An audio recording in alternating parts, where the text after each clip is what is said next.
ሰይጣን ከማይችላቸው ነገሮች ውስጥ 3 ነገሮች ልንገራችሁ።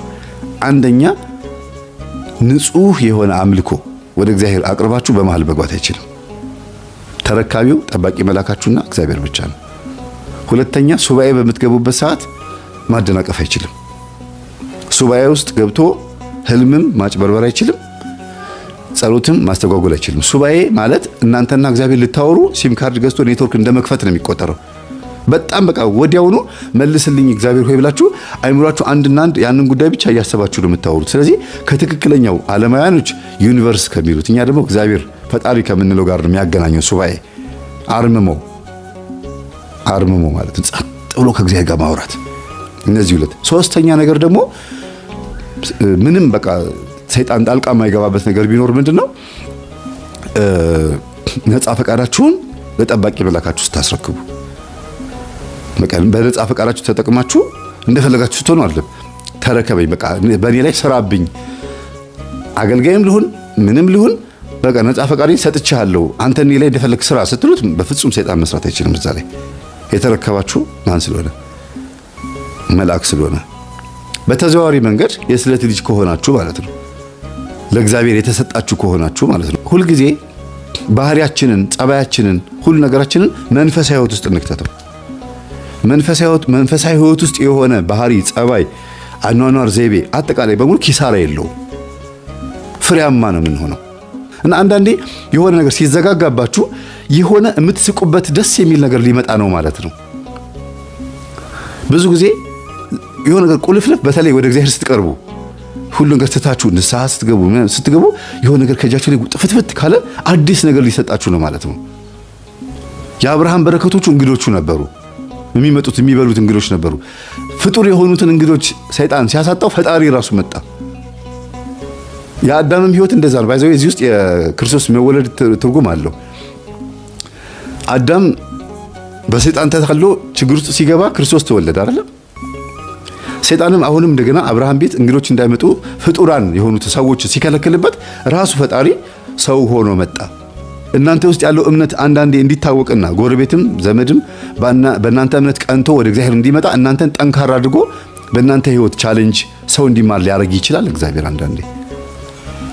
እና ባህሪያችሁን ማስተካከል የሚጠቅመው ለራሳችሁ ነው። ትሁት መሆን የሚጠቅመው አብርሃም እኔ አመድ ነኝ ብሎ ትሁት ስለሆነ ነው ሀብታም የሆነው።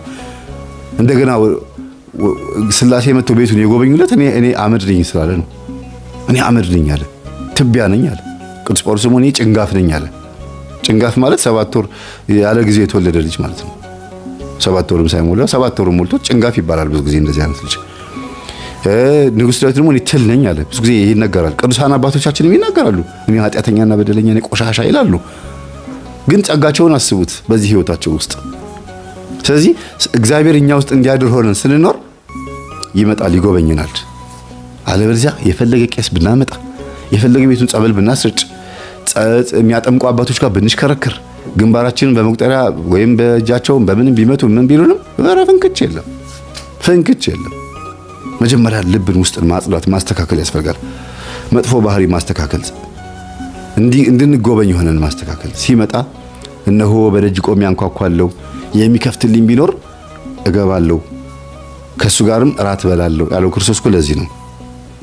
የሚከፍትልኝ አንኳኳለሁ ሲል ልብን ነው። የሚከፍትልኝ ቢኖር ማለት የሚፈቅድልኝ ቢኖር ማለት ነው። እግዚአብሔር ናግባ ብላችሁ ተፈቅዱለታችሁ ሲመጣስ መቀመጫ አለ። ቤቱ ሽቶ ሽቶ ነው የሚለው ልባችሁ። ቂም ግማት አለው። በቀል፣ ተንኮል፣ ኩርፊያ ግማት አለው። ምቀኝነት ግማት ነው። የዚህ ተቃራኒ ደግሞ የዋህነት፣ በጎነት፣ ቸርነት፣ ደግነት፣ ቅንነት የሚባሉ ደግሞ ሽቶዎች፣ መዓዛዎች ናቸው። የትኛው ነው ልባችን ውስጥ ያለው መዓዛ? አፋችን ላይ ያለውና ልባችን ላይ ያለው አንድ ነው ወይ? ንጉሥ ዳዊት ምን አለ? የአፌ ቃልና የልቤ ሐሳብ ያንተ ይሁን አንድ አድርግልኝ አለ። እና እግዚአብሔር ሁላችንም ይጎብኘን። በባህሪው ምስጉን፣ በባህሪው ፍቅር፣ በባህሪው ይቅር ባይ ነው። ቁጣው የዘገየ ምህረቱ የበዛ ነው። ስለዚህ ምንም ነገር ብናደርግ እግዚአብሔር ሊያስተምረን እንጂ ሊቀስፈን አይደለም የፈጠረን። ግን አልሰማም ካለና ነፃ ፈቃዳችንን ሳንጠቀምበት ሳናመልከው ከሞትን እቺ ምድር ከተሰናበትን ጥርስ ማፋጨት ወዳለበት እሳትና ዲን ባለበት በጣም ብዙ ስቃይ ባለበት ገሃነም ውስጥ ትቃጠላላችሁ ብሎ በተናገረው መሰረት መርጠን ሄደናል ማለት ነው። መርጠን ሄደናል። ያ ምርጫ ደግሞ በነጻ ፈቃዳችን የመጣ ምርጫ ሁለተኛው ሞት ላይ በደንብ ያገኘናል። የመጀመሪያው ሞት ሳይመጣ ተዘጋጁ ድልዋኔክሙ ንበሩ ተብሎ ነበረ፣ አልተዘጋጀንም። ሁለተኛው ሞት ላይ ግን ማንም ሰው ማምለጥ አይችልም። ከባድ ነውና እግዚአብሔር ይማረን፣ እግዚአብሔር ይፈውሰን። ሰላም ነው።